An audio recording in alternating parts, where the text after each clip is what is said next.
There are some lives that do not begin with comfort. They begin with danger. They begin with tears. They begin with a mother holding her baby in trembling hands, knowing that loving him might mean letting him go. And that is where the story of Moses begins. Not in a palace, not on a mountain, not with miracles, but with fear. A fear so deep it spread through every Hebrew home in Egypt. Because in those days, the Hebrew people were slaves. They had once come to Egypt in a time of famine, seeking survival. But generations passed, and what began as refuge turned into oppression. A new Pharaoh came to power, and he did not remember Joseph, the Hebrew who had once helped save Egypt. All he saw was a growing people he did not trust. So he crushed them. He forced them into hard labor. He made them build cities with tired hands and broken backs. He turned their days into dust and their nights into sorrow. But even that was not enough. Pharaoh became afraid of how numerous the Hebrews were becoming, and fear in the heart of a ruler often becomes cruelty in the lives of ordinary people. So he gave a horrifying command. Every Hebrew baby boy was to be killed. Imagine the silence that must have fallen over those homes. Imagine mothers trying not to cry too loudly. Fathers trying to be strong when they were falling apart inside. Sisters learning too young what terror felt like. And into that darkness, a child was born. His mother looked at him and knew he was special. Maybe every mother feels that, but this time, it felt like something more. She hid him for as long as she could. 3 months of whispers, restless nights, and prayers spoken through tears. But babies do not stay silent forever. And when hiding him became impossible, she did the most heartbreaking thing a mother could do. She placed him in a basket. Not because she wanted to abandon him, but because she wanted him to live. She sealed that basket carefully and laid it among the reeds of the Nile, trusting the river with what she could no longer protect with her own arms. Nearby, the baby's sister watched from a distance, her heart pounding with every ripple of water. Then something unexpected happened. Pharaoh's daughter came down to the river to bathe. She saw the basket. She opened it. And there, inside the little ark of desperation, was a crying child. A Hebrew child. She knew it, and yet she did not turn away. Something in that moment moved her. Compassion interrupted the machinery of cruelty. She chose mercy where her father had chosen violence. And through a beautiful twist of fate, the baby's own mother was brought in to nurse him, before he was eventually raised in Pharaoh's house. The child was named Moses, because he had been drawn out of the water. And that name would become more than a memory. It would become a prophecy. Because one day, Moses would not only be drawn out of the water, he would lead an entire nation through it. Moses grew up between two worlds. He lived in the palace, surrounded by Egyptian power, Egyptian language, Egyptian education, Egyptian privilege. He would have seen polished floors, golden walls, and the authority of a kingdom that believed itself eternal. But somewhere inside him, there was another story. A quieter story. A deeper one. The story of his own people. The Hebrews were still slaves. While Moses may have worn fine clothing, the blood in his veins connected him to the men carrying bricks under the burning sun, to the women burying their children, to the families crying out under the weight of injustice. And no matter how comfortable a palace may be, some truths follow you even there. One day, Moses went out and saw an Egyptian beating a Hebrew slave. He saw the violence. He saw the cruelty. He saw one of his own people being broken in front of him, and something inside him snapped. He killed the Egyptian. It was sudden, personal, messy, human. This was not the calm action of a polished hero. This was the act of a man full of anger, confusion, and a desperate sense of justice. Then fear rushed in. He hid the body in the sand, but the secret did not stay buried for long. The next day, Moses tried to break up a fight between two Hebrews, but instead of gratitude, he was met with suspicion. "Who made you ruler and judge over us?" they asked. And in that question, Moses heard the truth. He belonged fully nowhere. Not to Egypt, not yet to his own people. When Pharaoh learned what Moses had done, he sought to kill him. So Moses ran. He left behind the palace, the power, the identity he had known. He fled into the wilderness of Midian, carrying with him guilt, fear, and the ashes of a life that had collapsed. This is something people often forget about Moses. Before he became a deliverer, he became a fugitive. Before he stood before Pharaoh, he ran from him. Before he led a nation, he lost himself in the desert. And maybe that is why his story still feels so human. Because Moses was not born looking like a hero. He looked like a man who had failed. In Midian, his life changed again. He came upon a well where shepherds were driving away the daughters of a local priest. Moses stepped in and defended them. It was a small act compared to what would come later. But small acts often reveal the shape of a soul. He was invited into their home. He stayed. He married Zipporah, one of the daughters, and built a new life. Years passed. The man who had once lived in Pharaoh's house now lived as a shepherd in the wilderness. And perhaps Moses thought the story was over. Perhaps he believed Egypt was behind him. Perhaps he thought his greatest chance had already been lost. Perhaps he assumed that whatever purpose his life might have held had died in the sand with that Egyptian. But some callings do not disappear. They wait. And one ordinary day in the wilderness, while Moses was tending sheep near Horeb, everything changed. He saw a bush on fire. That alone was not impossible. In a dry land, things burn. But this was different. The fire blazed, and yet the bush was not consumed. Flame without destruction, heat without ruin. A mystery standing still in the middle of the wilderness. Moses turned aside to look, and when he did, a voice called his name. Moses, Moses. Can you imagine that moment? The silence of the desert, the crackle of fire, and then your own name spoken from the impossible.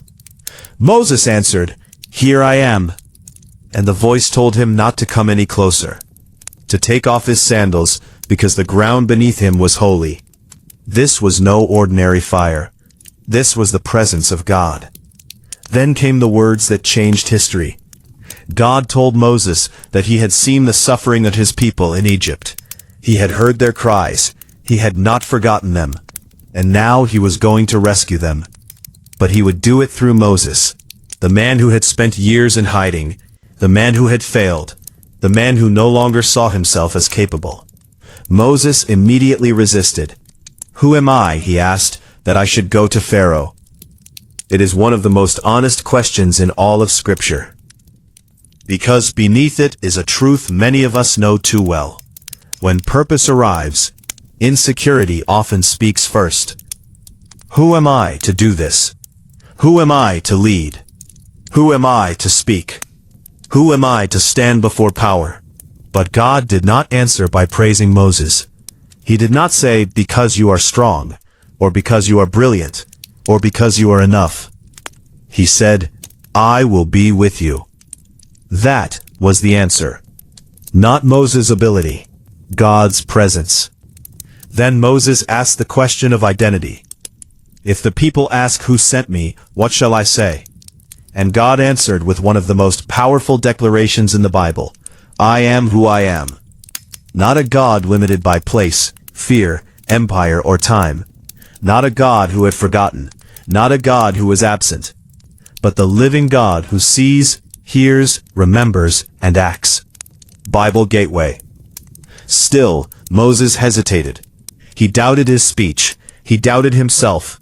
He tried to step away from the calling. And again, that makes him feel real. Moses was not eager for greatness. He was afraid of responsibility. But the call remained. Go back to Egypt. Stand before Pharaoh, and bring my people out. So the shepherd returned to the land he had fled, not as a prince, not as a soldier, but as a messenger. When Moses returned to Egypt, he did not walk into a welcoming world. He walked back into pain. The Hebrews were still suffering. Pharaoh was still proud, and the request Moses carried sounded impossible. Let the people go. Moses and his brother Aaron stood before the ruler of the most powerful empire around them, and delivered the message. But Pharaoh's heart was hard.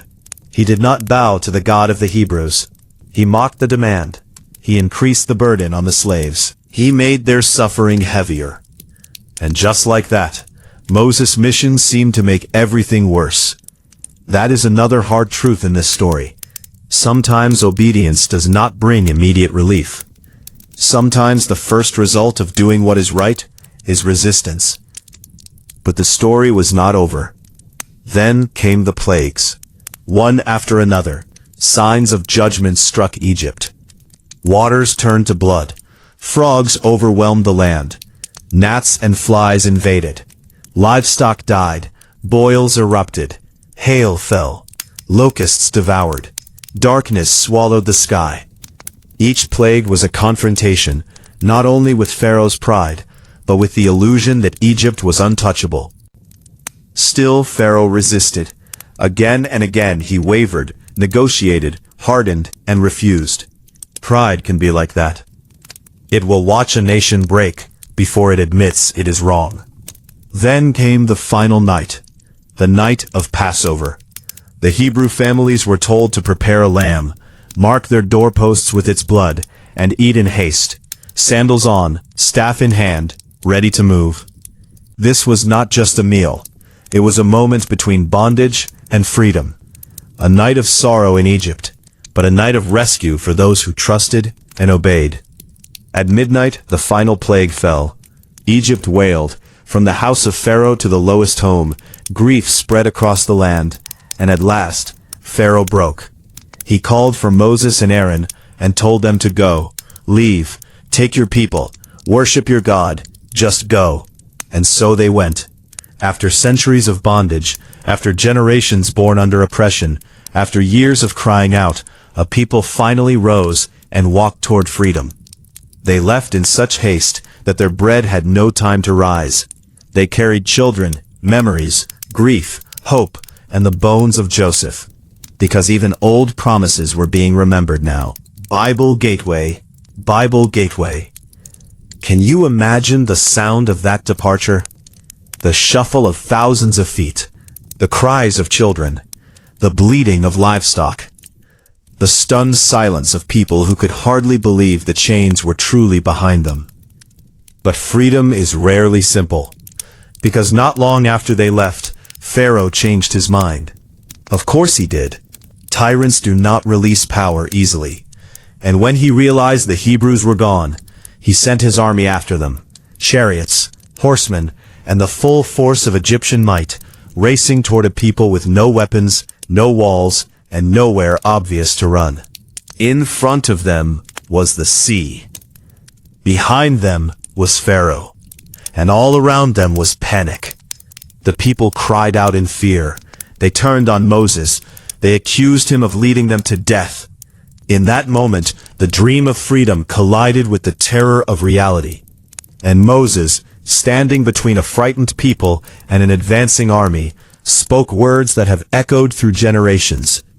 Do not be afraid. Stand firm.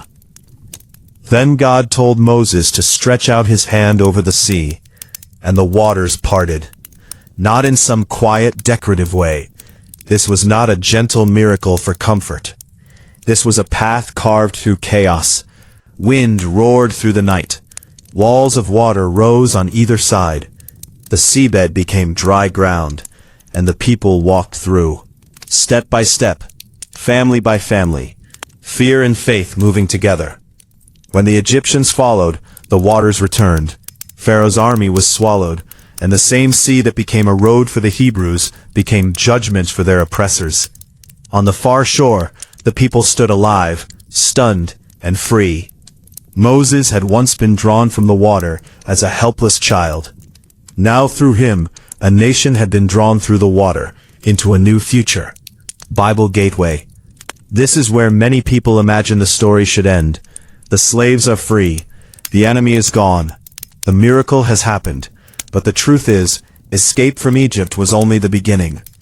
Because leaving slavery behind is one thing, learning how to live as free people is another. The wilderness became their classroom, and it was not an easy one. They were free, yes, but they were also hungry, thirsty, uncertain, tired. They had lived under chains for so long that even freedom felt frightening. Again and again, they complained. Again and again, they asked whether it would have been better to stay in Egypt, where at least they knew what suffering looked like. That is one of the deepest human parts of this story. People do not always trust freedom immediately. Sometimes they miss familiar pain more than they trust an unfamiliar promise. Still, God sustained them. He fed them in the wilderness. He guided them. He remained with them. And eventually, they came to Mount Sinai. There, the mountain trembled. Thunder rolled. Smoke rose. The air itself seemed to shake with holiness. This was not merely a dramatic scene. This was a covenant moment. A nation that had been rescued was now being formed. God gave Moses the law. Among these were the 10 Commandments, words that would shape faith, morality, community, and conscience for generations to come. No other gods. No idols. Honor the sacred. Honor parents. Do not murder. Do not steal. Do not lie. Do not covet. These were not random rules dropped from heaven. They were the framework of a people learning how to live under justice, truth, and reverence. The same God who had delivered them from oppression was now teaching them how not to become corrupted by freedom. And at the center of it all stood Moses. He was now more than a survivor or a leader in crisis. He had become a mediator between God and the people. He climbed the mountain. He entered the cloud. He bore the burden of receiving what others were too afraid to approach. But while Moses was on the mountain, something tragic happened below. The people grew impatient. Moses had been gone too long. The silence felt unbearable. The waiting felt dangerous. So they turned to Aaron and demanded something they could see, something they could touch, something immediate and visible. And from their gold, a calf was made. An idol. Think about how tragic that is. The people who had just been delivered from Egypt were already recreating the very kind of worship that slavery had taught them. They had seen the sea split. They had eaten heaven's provision. They had stood at Sinai. And still, in the discomfort of waiting, they reached for something smaller than God. When Moses came down and saw the calf, the dancing, the chaos, his anger burned. He shattered the stone tablets. He destroyed the idol. A moment was fierce, heartbreaking, and unforgettable. But here is what stands out most. Moses also interceded for the people. He did not simply condemn them. He stood in the gap for them. He pleaded for mercy. He asked God to forgive them, even offering himself in their place, if necessary. That tells you something profound about Moses. He was not just their leader when they were obedient. He carried them even when they disappointed him. He fought for them even when they broke his heart. By now, Moses was no longer the uncertain man at the burning bush, but leadership had carved deep lines into his soul. He spent years listening to complaints, years settling disputes, years carrying the emotional and spiritual weight of an entire people. He watched rebellion rise again and again. He watched fear distort memory. He watched people long for Egypt, even after Egypt had nearly destroyed them. And yet, he kept going. That is one reason Moses remains such a powerful figure. His greatness was not only in miracles, it was in endurance. Anyone can admire a man standing before a sea, but it takes deeper understanding to admire the man who keeps walking after the sea has closed, after the songs fade, after the daily burden begins. Moses knew what it was to lead people you love when they do not understand you. He knew what it was to obey when the road was exhausting. He knew what it was to speak for God and still feel the ache of human loneliness. And then, even he faltered. In the wilderness, the people once again cried out for water. Once again they accused Moses. Once again they quarreled. God instructed Moses to speak to the rock, and water would come forth. But in anger, frustration, and weariness, Moses struck the rock instead, twice. Water still came. The people drank. But something deeper had happened in that moment. Moses, the leader who had carried so much for so long, failed to honor God as he had been commanded. And the consequence was painful. He would not lead the people into the promised land. Bible Gateway. It feels almost unbearable, doesn't it? After everything, after Egypt, the plagues, the sea, Sinai, the wilderness, the years, the sacrifices, yes, after all of that. And maybe that is one reason the story feels so painfully real. It reminds us that even the strongest leaders are human. Even the faithful can stumble. Even those chosen for great tasks do not become perfect. Moses was not a flawless man. He was a faithful one. There is a difference. A flawless man would feel distant from us. But a faithful man, afraid, burdened, imperfect, and still obedient, that is someone we recognize. Years passed. The old generation faded. The wilderness journey moved toward its end. Moses' sister Miriam died. Aaron, his brother and companion in so much of the journey, also died. One by one, the faces that had belonged to the beginning were disappearing. Moses had carried a nation, but he was also carrying grief. And still he kept leading. At last, the people came near the land they had long been promised. The land flowing with milk and honey. The land spoken of to Abraham, Isaac, and Jacob. The land that had lived in hope for generations. But Moses would not enter it. That is the tragedy and the beauty of his ending. Sometimes a leader's life is not about possessing the promise. Sometimes it is about bringing others to its edge. In his final days, Moses appointed Joshua as his successor. Wisdom had to outlive one man. The story had to keep moving. The people had to learn that even great leaders are not the destination. Then came the final climb. Moses went up Mount Nebo. From there, God showed him the land, stretching out before him in quiet fulfillment. After all the years of desert dust, after all the arguments, prayers, tears, and miracles, Moses stood at last and looked upon the promise. He could see it, but he would not cross into it. There is something deeply moving in that image. An old man on a mountain. A man who once floated helplessly on a river. A man who once stammered in front of a burning bush. A man who once trembled before Pharaoh. A man who buried his failures in sand and then spent the rest of his life being remade by God. Now he stands at the edge of history, looking at the fulfillment of a promise bigger than himself. And there, Moses died. Scripture says he was 120 years old, yet his eyes were not weak and his strength was not gone. The people mourned for him, and it was said that no prophet had arisen in Israel like Moses, whom the Lord knew face to face, a man through whom signs, wonders, and mighty deeds had been done before all the people. Bible Gateway. What a line that is, whom the Lord knew face to face.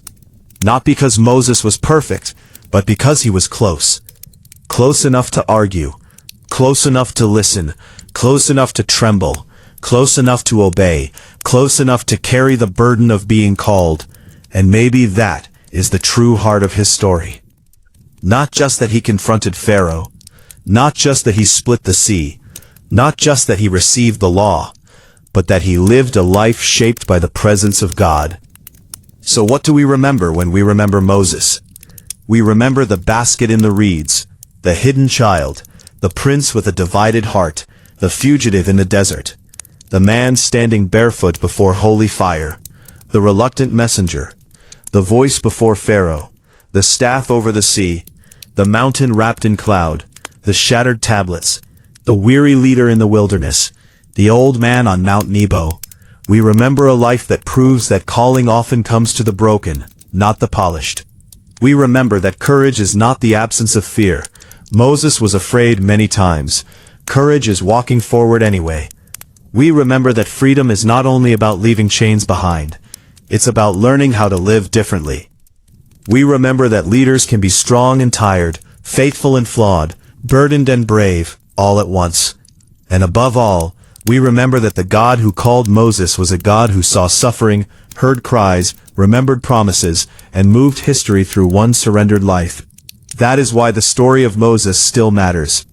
Because somewhere, even now, there are people who feel trapped in their own Egypt, under fear, grief, injustice, addiction, guilt, or despair. And the story whispers that bondage does not have the final word. Somewhere, there are people hiding in deserts, believing their best years are behind them.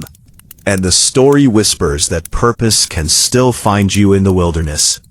Somewhere, there are people standing in front of impossible seas, with fear behind them and uncertainty ahead. And the story whispers, keep walking. And somewhere, there are people who believe their flaws disqualify them from meaning. But Moses' life says otherwise. He was not perfect. He was not always eloquent. He was not always steady. He was not always right. But he was called, and he answered. Not all at once, not without struggle, not without doubt, but he answered. And because he did, slaves walked free, a nation was formed, and one of the greatest stories ever told was written across rivers, deserts, mountains, and hearts. This is the complete story of Moses, a child of danger, a man of calling, a leader of burden, a servant of God, and a reminder to every generation that sometimes the people who change history are the very ones who once believed they had nothing left to give.